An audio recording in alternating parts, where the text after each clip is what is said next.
live good lives, have good jobs, good paying jobs, have housing, have access to transportation and jobs, and different things like that.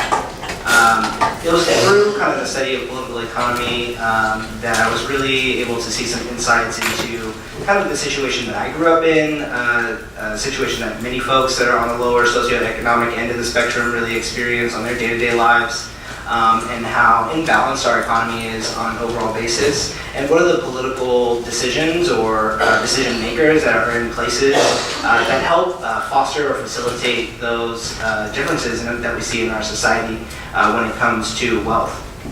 At the same time, I really started to get involved with the Hip Hop Student Association on campus and really started learning about kind of the historical background of hip hop, which is actually based a lot in a lot of political economy and social oppression, and started just doing organizing before I knew what organizing was. Organizing sounds like a very kind of a mysterious term or kind of general term, but it basically comes down to getting people together around issues, throwing events, and making sure that people are aware and educated about the things that are around them. And so for me, it was an opportunity to kind of lend some of the kind of learnings that I was having in the classroom into kind of a real life and a little bit more fun perspective.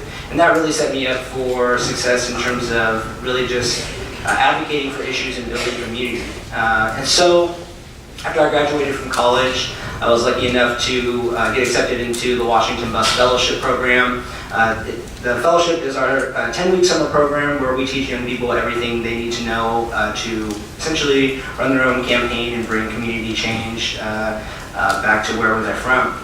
And that was really big political years. We were working on marriage equality, and so some of the skills that I mentioned that I learned at the University of Washington through the Hip Hop Student Association in terms of tabling, making phone calls, throwing events, really directly translated into political organizing in terms of, instead of trying to organize students to come to fun hip hop events, it was organizing community members, young people in general, to be educated around what marriage equality meant and make sure that they were getting their ballots and turning them in. Through that, I was really lucky enough to be able to stay on with the Washington Bus as a staff member. I've been around the organization for about 6 years. And I think the thing that I love the most about the Washington Bus is that we're not a single issue organization. We organize on different issues year after year. But I was able to continue to kind of work on some of the economic issues that have really been a motivating factor for me since I left Tacoma. I think some of the most important campaigns that we worked on while I was there as a staff member include the CTAC minimum wage campaign, making sure that airport workers have a $15 an hour minimum wage. The next year, in 2014, we worked on making sure that young people had access to public transit through a King County Safe Transit measure, and then when that campaign lost, that spring of 2014, then we worked on a Seattle measure to buy back bus service, which if you own a car, you'll see on your car tab bill says Seattle TBD. It's not to be determined. That's the Seattle Transportation Benefit District, which helps to make sure that we have enough bus service in our city for folks to get around. Buses and transportation, growing up, if you grow up in the region, you know that traffic is terrible. And if you're from the lower socioeconomic end of the spectrum, as I was growing up, then you know how important bus service is to your daily life. So getting around and making sure that you have a way to get to school, a way to get to your job, a way to get back home in a safe and efficient manner. One of the things that I've learned both through school and then through campaigning was that the number one indicator of upward socio-economic mobility is your commute time. How much time you actually spend getting to and from work in your job. And so it's really important, especially that we invest in public transit as a region to make sure that folks from all types of different backgrounds have an opportunity to get an education and to work so they can better themselves. That was a huge motivating factor for me as I was a campaign manager for City Council member Rob Johnson, who comes from a very strong public transportation background.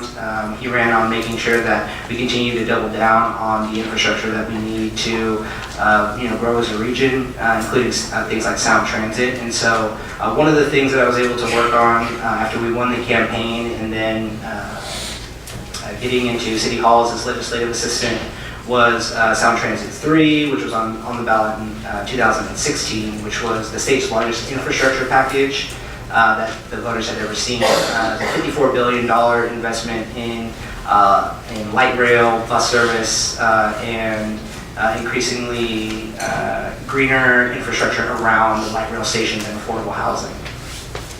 Something that I was really proud of as part of my work in that campaign was what we call transit-oriented development and then system access. Essentially, those two things boil down to what does a community look like around a light rail station? Are there housing units that are available across the income spectrum, and can you get to a station without using a car? As we know that sometimes owning a car can be pretty cost prohibitive. So if you can't get to the station, how do you visit? So we want to make sure that the communities that are surrounding our light rail stations, such as we see here in Capitol Hill, are diverse in that way, and that there's access to the station in a lot of different ways. And that means that we can make sure that as we grow the light rail spine from Everett to Tacoma, out east to Bellevue and Redmond, that folks have an opportunity to live in those different communities and not just hop on a train somewhere, let's say in South Federal Way, just to make sure they can get to their job in Seattle. But that way they have an opportunity to live in Seattle as well, so that way they can cut down that commute time. Working at City Hall, was able to work on a number of different political economy issues, and really, a big motivating factor for me in coming back to the Washington bus was knowing that we still have a long way to go in terms of youth civic engagement, especially given the results of the 2016 election. So one of the things that I'm really proud of that we've been working on over the last year and a half or so are finding and identifying different revenue options for us to provide more access to community college, such as places like Seattle Central. It was definitely on the platform of our recent mayor-elect, or our current mayor, Seattle Mayor Jenny Durkin. And we're working at the city and county level to make sure that young people's voices are heard throughout those policy discussions. And really what we try to do is make sure that we are educating folks that conversations are being had at the city and county level around what free community college looks like, getting them access to stakeholder meetings and lobbying efforts, to talk to elected officials about their experience impacting going through the community college system. And then come November, we'll be making sure that folks are sending in their ballots around and are educated around how the folks that are running for state office are what their stance is on providing access to higher ed and community college specifically. So that's roughly my time, but yeah, I think for me it's just been a huge, my personal experience has been a huge motivating factor for me just to learn a little bit more about the issues and just to continue to find avenues to make sure that some of the things that I experienced growing up, that other folks have ways to also move themselves out of those situations. So thanks so much for your time.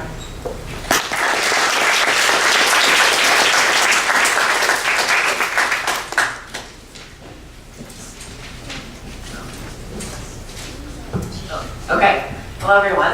My name is Mika Rothman.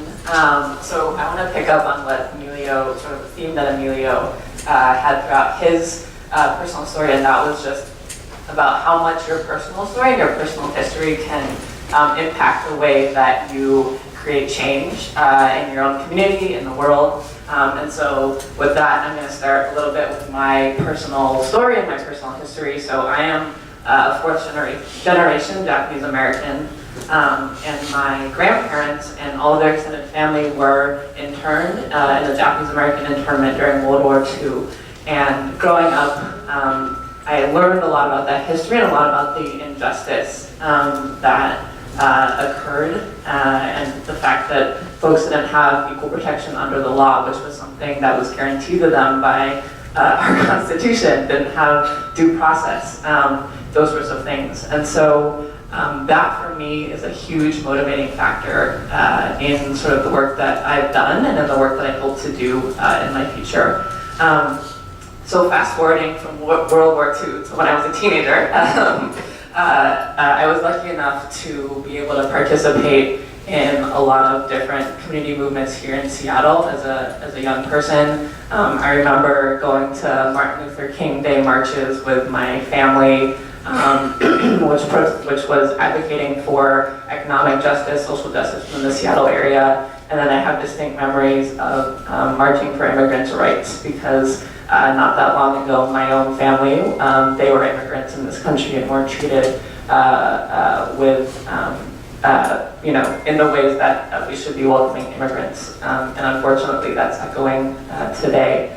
And so that's sort of like, I guess, the seeds for, those were the seeds for the rest of my life. And hopefully, I think you guys as young folks here in Seattle can start to identify different community organizations that you can get involved with, different movements that you can get involved with, and also draw upon your own family or personal history to try to motivate you throughout your movements beyond protest and into progress.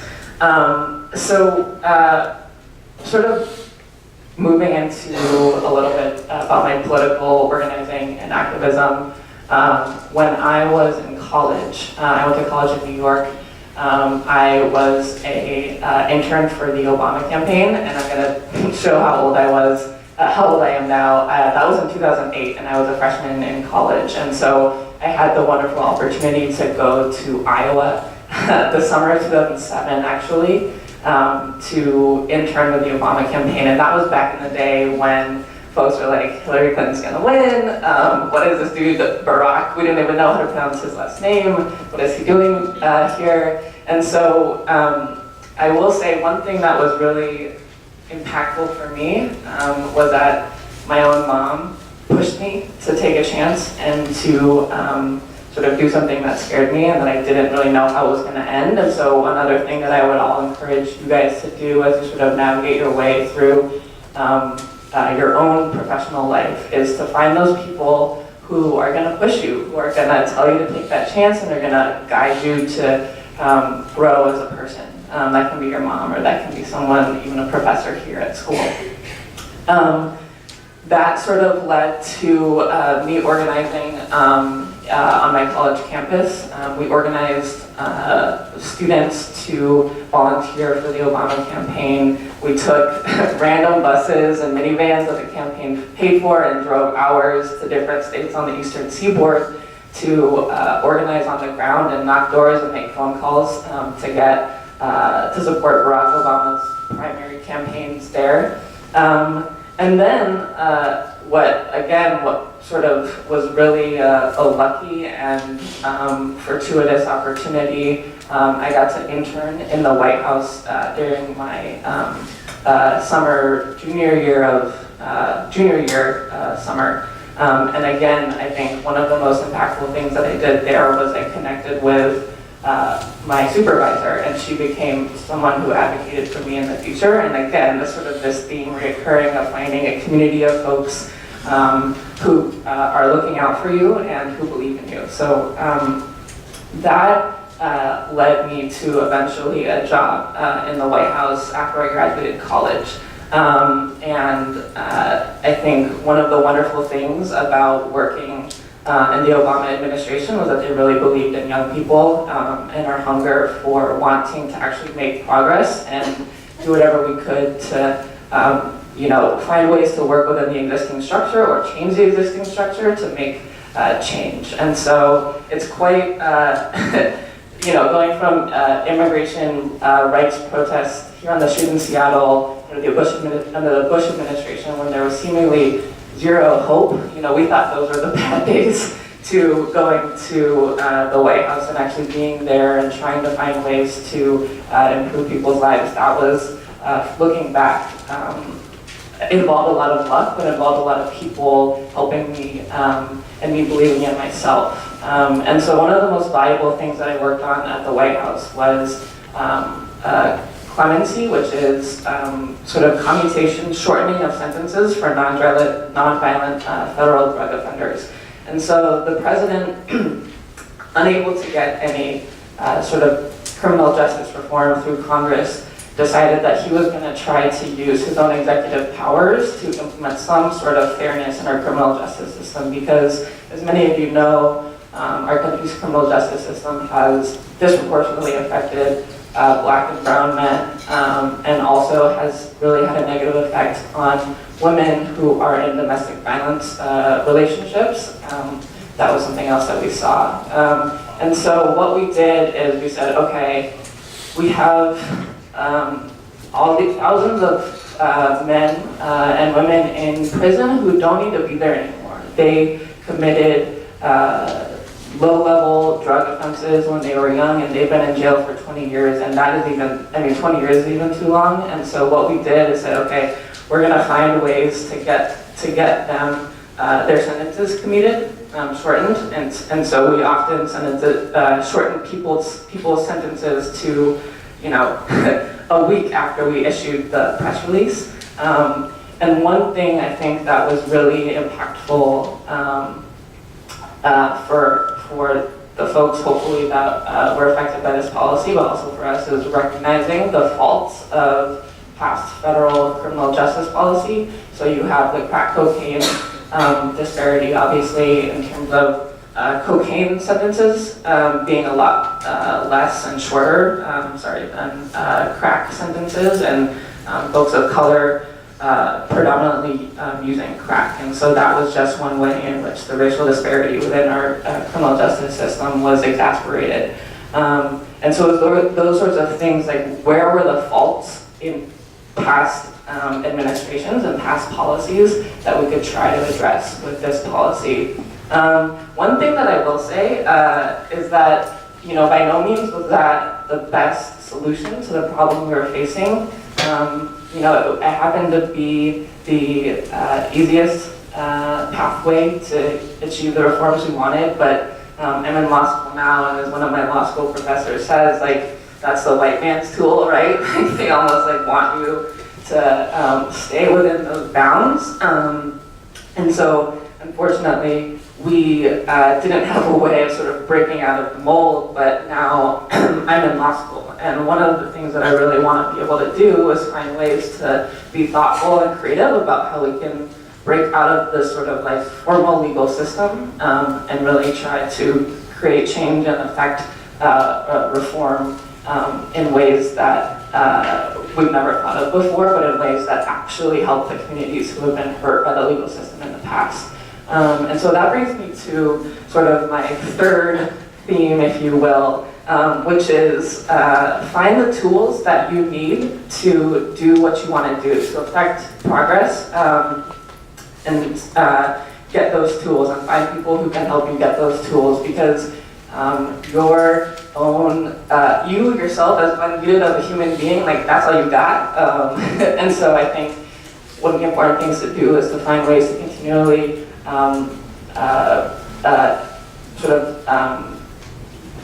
multiply and increase your own personal power, because with that you'll find that you can do really just about anything.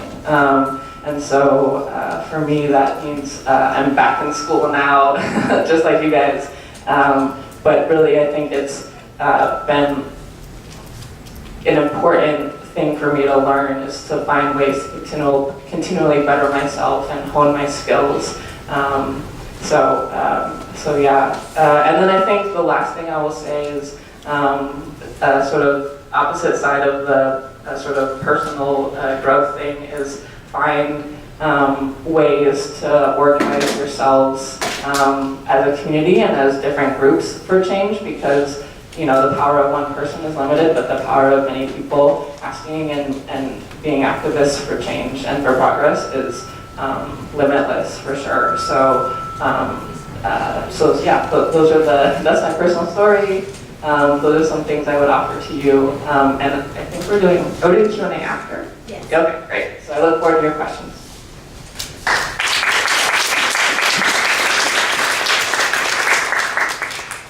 Hi, good morning. My name is Eunjin, and I grew up in Seattle. I grew up in the South Park neighborhood.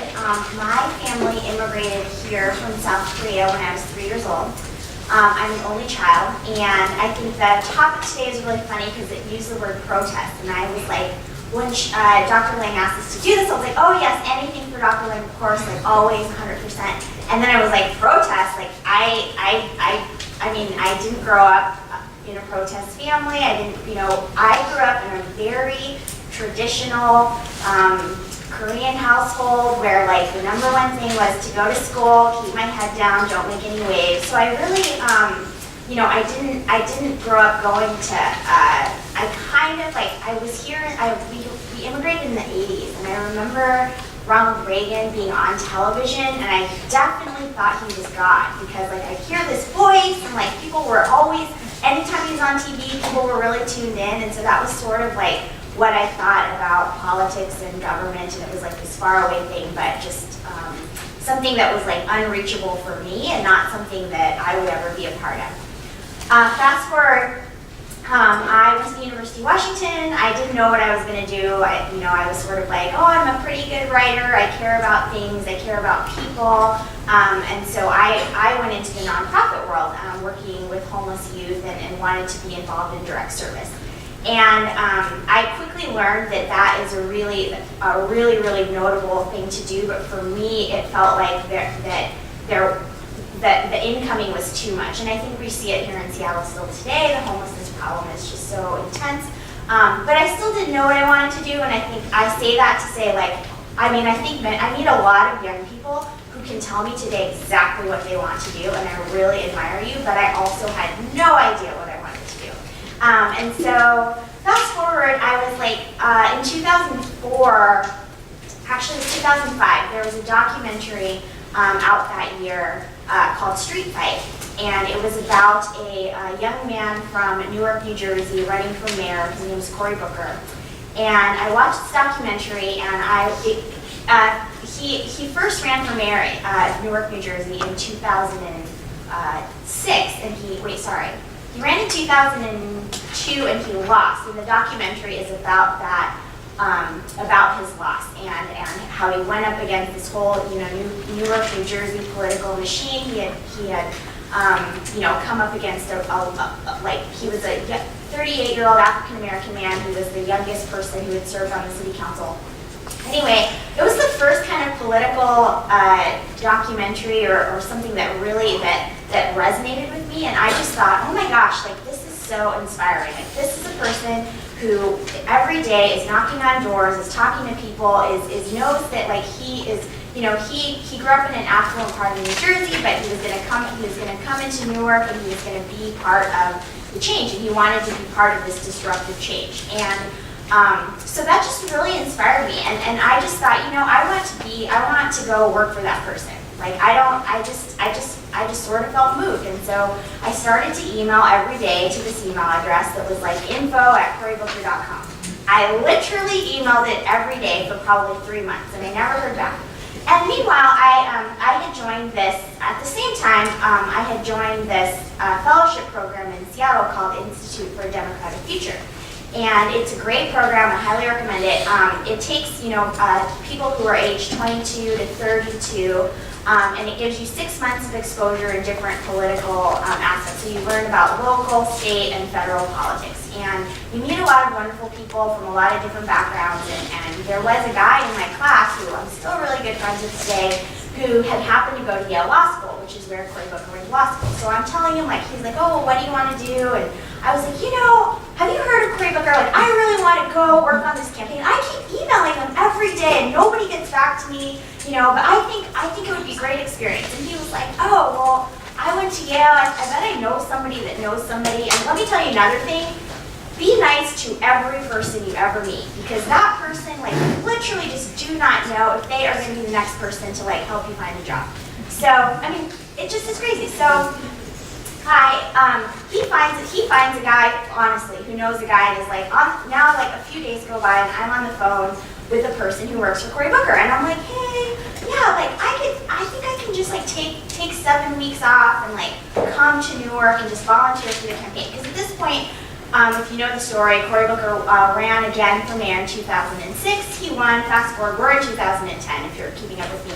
And he was running for re-election, and this was the time of the re-election campaign. And so I had said, hey, I can take 7 weeks off of my job, and come work on this re-election campaign. And the guy's like, sure, yeah, of course, like just sure, of course, I'll let the campaign know you're coming, it's great, it's fine. And I was like, okay, great. So I've never been to New Jersey, I've never been to New York actually, and I have one friend who lives in New York, and I'm like, hey, Kelly, so I'm gonna go volunteer for this campaign in Newark. Can I stay on your couch for 7 weeks? And she's like, sure, okay, yeah, that sounds fine. So great, I get on a plane, I go to Newark, I show up at the campaign office, and I'm like, hi, I'm here to volunteer for this campaign, it's Cory, and they're like, everyone's busy, they're doing work, and like, Cory was mayor at the time, so he's like in the mayor's office doing work, and I'm just there, and I'm like, oh, they don't care, they're like, whatever, call these people, they have donated to the campaign, there's like a number missing on their credit card, please call them and follow up, get the right number, and I was like, sure, I'll do it. So a few days go by, and I'm just like, oh wow, like I am here, this does not feel meaningful, I am just calling numbers, people are hanging up on me, I don't know anyone here, but you know what? I'm here, so I'm just gonna do it. So I just set some little personal goals for myself. I was like, I'm gonna be the first one here every morning. I'm gonna be the last one to leave. I'm gonna answer every phone call that comes in. I'm gonna call these people. I'm gonna get every donation that comes in. And so this kind of went on for a couple weeks.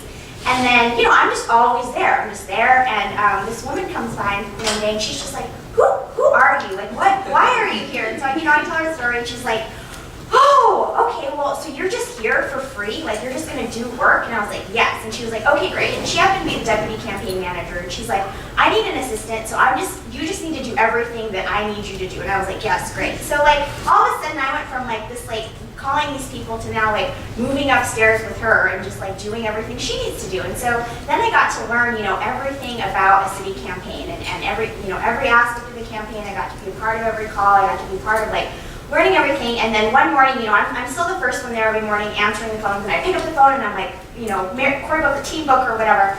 And this guy's like, hey, this is Cory. And I was like, oh, so, I was like, oh, and he's like, who are you? And so, I'm like, oh, he's like, oh, you're the volunteer from Seattle. And I was like, yeah. He's like, okay, great, thanks for coming, whatever.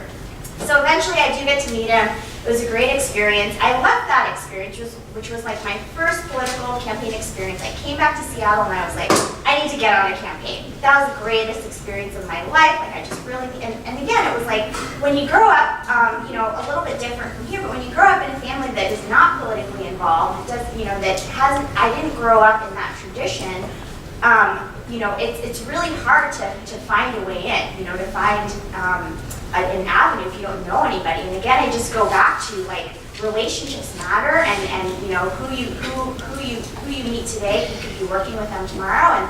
And so again, I came back, and through that fellowship program that I was in, I was like, hey, I really want to get on a campaign. I really want to do that. And someone was like, oh, you should sit down with this woman named Joby Shimomura. She has worked for Jay Inslee for a long time, and he's running for Congress, and he's running for re-election in 2010, so maybe you can jump on with her.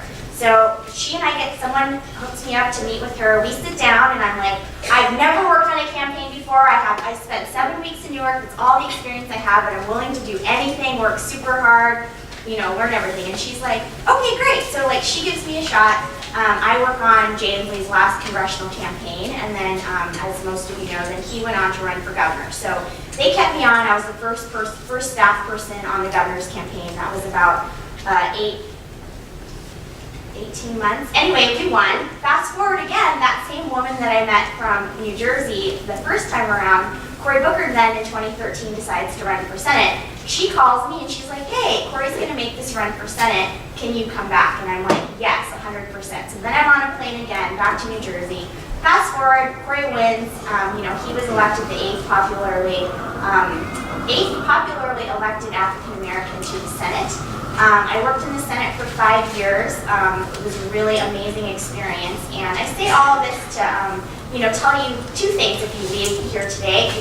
Relationships really matter. There's always an entryway. So no matter what, just if you're inspired by someone, I'm a person who is kind of jumps on instinct. And so if you're inspired by someone, you see them in a movie or you see them give a speech, you hear them talk somewhere, don't be scared to walk up to them and ask them to give you advice, ask them for their number, ask them, and it was funny, I'll end with this, but when I got to the campaign in Newark, one of the things I did was check that info box and found all my emails to the campaign. And so I think that many of us who grow up in immigrant families who are not part of, this network or establishment, you can find a way in, and that does come through relationships, and it comes through finding a real mentor, and not just a mentor, but a champion, and people who are going to advocate you and help you find those opportunities. And I left DC this fall, and part of the reason why was I wanted to come back and help more. Cory is the 8th elected Black person in Congress, but there should be more. And congressional staff, Congress is the 7th whitest workplace in the country, and so part of that is on us to make those changes. And so that was part of why I wanted to come back and help women run for office here and across the country. And so I just encourage you to, if you feel something and you're inspired, then to not be scared to chase after it. And that's all I have to share.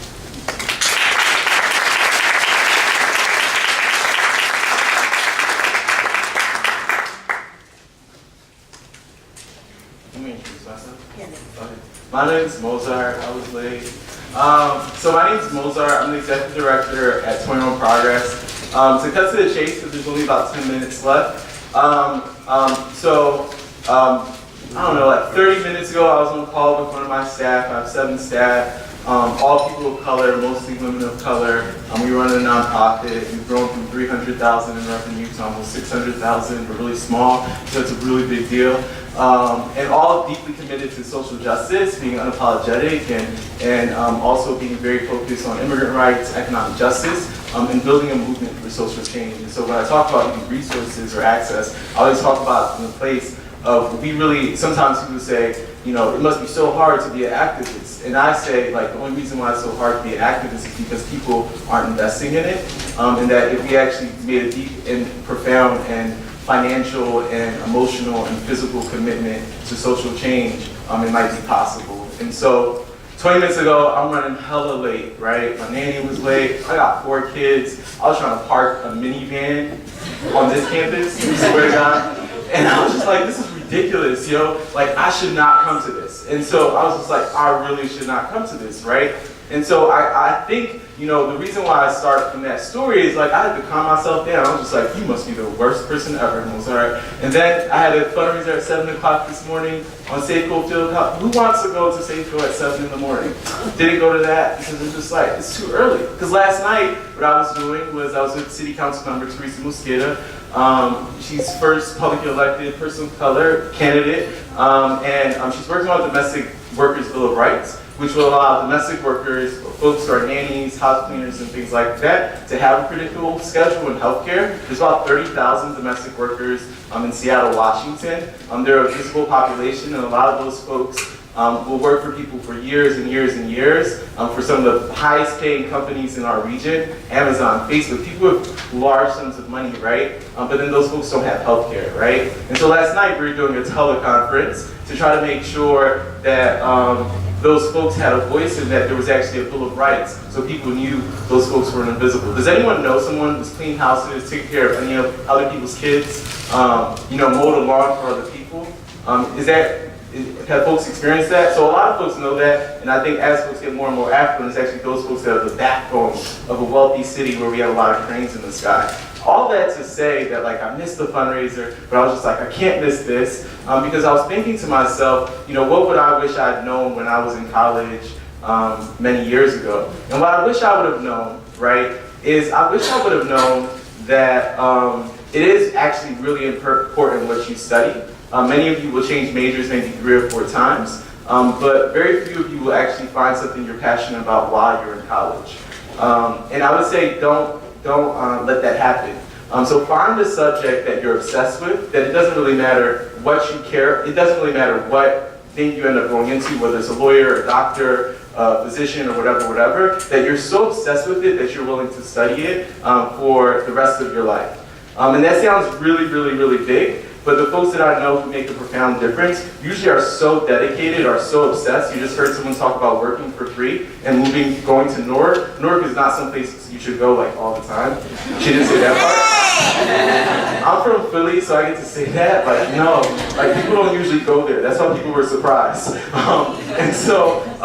But obviously that person was extremely passionate. And so I would say like, it really is the case that if you do believe in social change, if you do believe in civic engagement, that you are so committed that you'd be willing to be late for it, that you'd be willing to work for free for it, that you'd be willing to do something about it. And so as you try not to be late for class or not to be late for your next meeting, only go if it fuels you, right? Because if you're continuing to kind of go through these motions of just showing up for that graduation, you know, in May, what I can guarantee you is 1 week later, you'll be very, very, very sad, right? Because you'll know that you're not actually contributing to the world, and that it doesn't feel good to you, and it doesn't feel good to other folks. And so at 21 Progress, that's what we do. Mainly because like this election coming up will be the first election ever where young people are the majority in the last 40 or 50 years, where millennials are actually the majority of the voting bloc, right? And so you can no longer complain this election cycle coming up that the older folks are controlling everything. This will actually be the first time when the voting bloc is majority millennials. And so what will happen, right? What will happen for the future of our country? What will it look like 5 years from now, 10 years from now, 20 years from now? I'm obsessed with those questions. I'd invite you to be obsessed with those questions too, because the only people that decide what happens 20 years from now are the people in the room right now.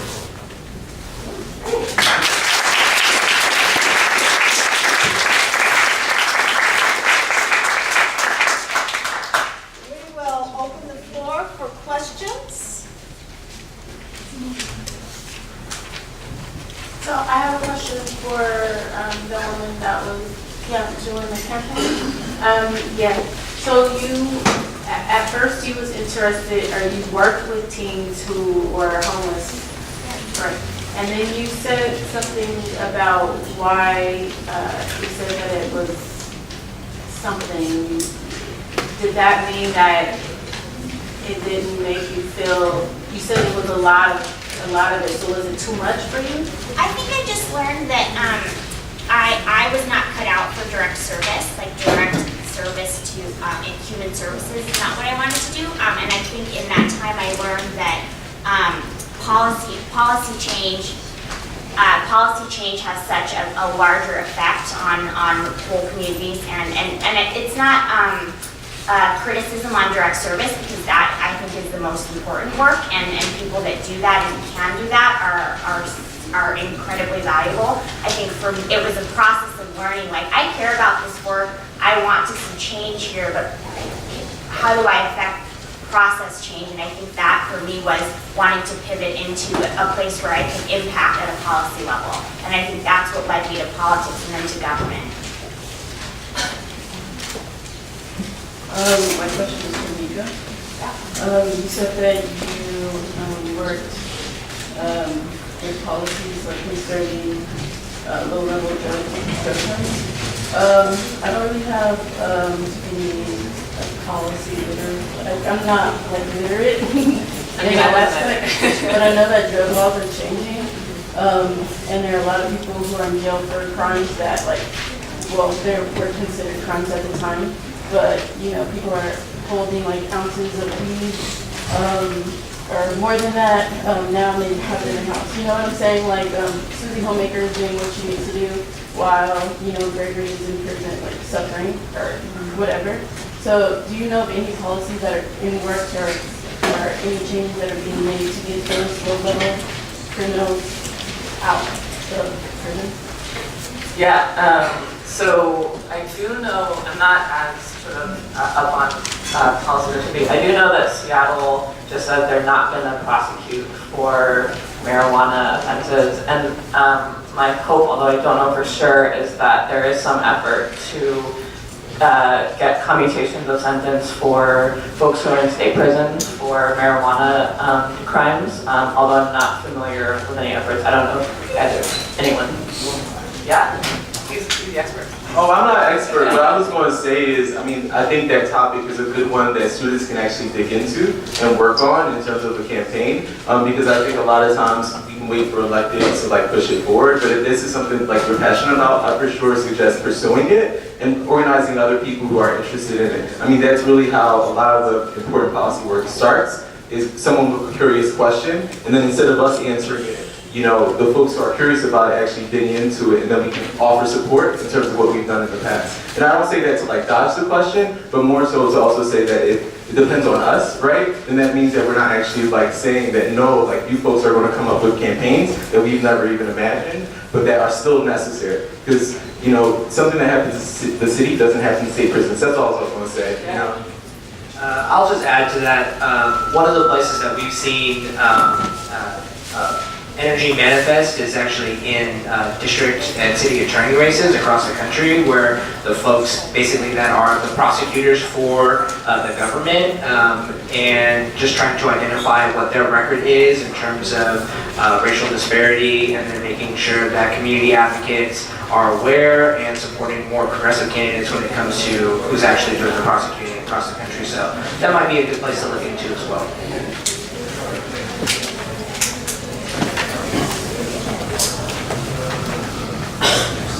Question?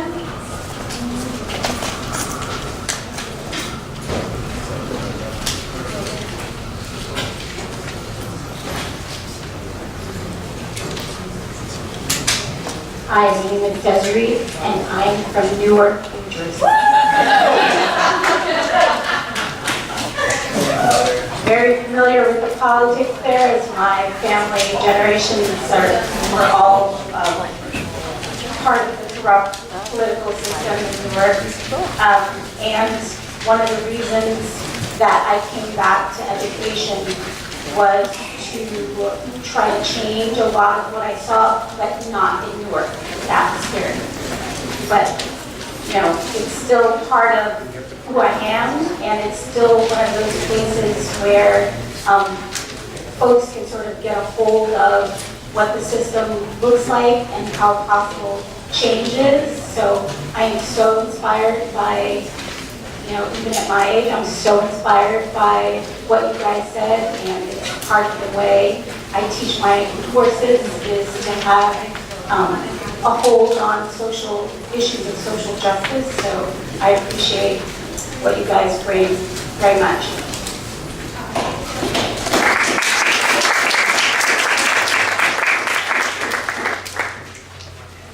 Other questions?